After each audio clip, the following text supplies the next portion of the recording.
La mission d'observation électorale de l'Union européenne s'est réunie ce lundi 17 juin à l'hôtel Radisson Dakar pour faire part de ses observations sur le déroulement de l'élection présidentielle tenue en février 2019. Dans ce rapport adressé à la presse, on peut noter les recommandations faites par la Commission qui va dans le sens de supprimer le parrainage dans le processus des élections locales, ainsi adopter la neutralité dans l'organisation de ces dernières.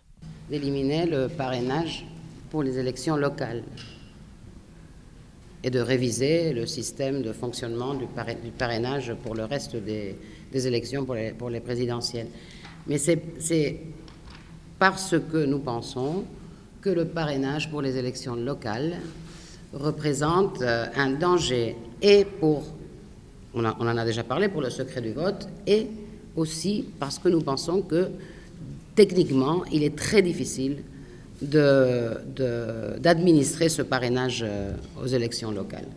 Ce n'est pas le principe du parrainage que nous refutons, c'est le parrainage pour les élections locales. Pour le reste, nous avons fait une analyse sur le parrainage pour les élections présidentielles, qui est aussi dans le rapport, où nous trouvons qu'il y a eu quelques défauts, des défauts de fonctionnement de ce parrainage citoyen. Mais ce n'est en aucun cas une prise de position contre n'importe quelle des initiatives qui ont été prises ni par le président ni par le législatif. Nous tirons des statistiques de l'observation de nos équipes sur le terrain. Rien dans les observations qui sont revenues de nos équipes n'est de nature à remettre en question les résultats dans les zones, dans certaines zones. Je sais qu'il y a eu des accusations, mais portées par certains. Mais nous n'avons pas dans nos observations des éléments qui permettent ou qui amèneraient à remettre en question l'intégrité des résultats.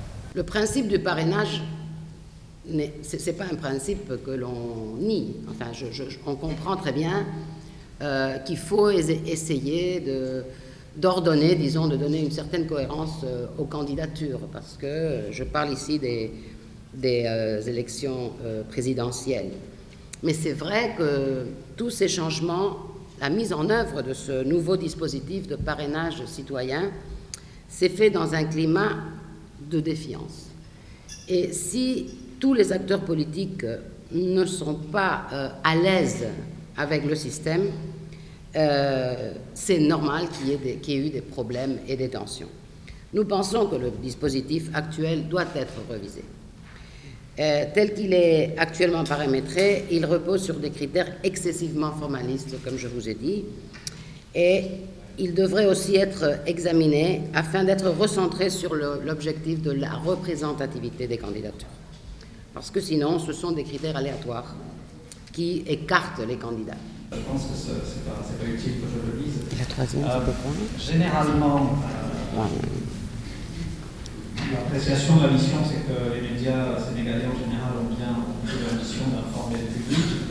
Il y avait en particulier un espace légal qui était offert aux candidats dans le journal de la campagne, mais qu'en revanche, il y a eu une couverture plus importante et plus favorable sur la télévision publique pendant la période préélectorale de l'exécutif, et que donc par ailleurs certaines chaînes ont plus couvert la coalition BPY que d'autres. Mais là encore, je vous renvoie aux conclusions du rapport. Vous aurez tous les détails avec les graphiques. Nous avions une équipe de moniteurs des médias qui ont fait un suivi quantitatif et qualitatif des chaînes de télévision, de la radio, de médias en ligne et de la presse pendant la période,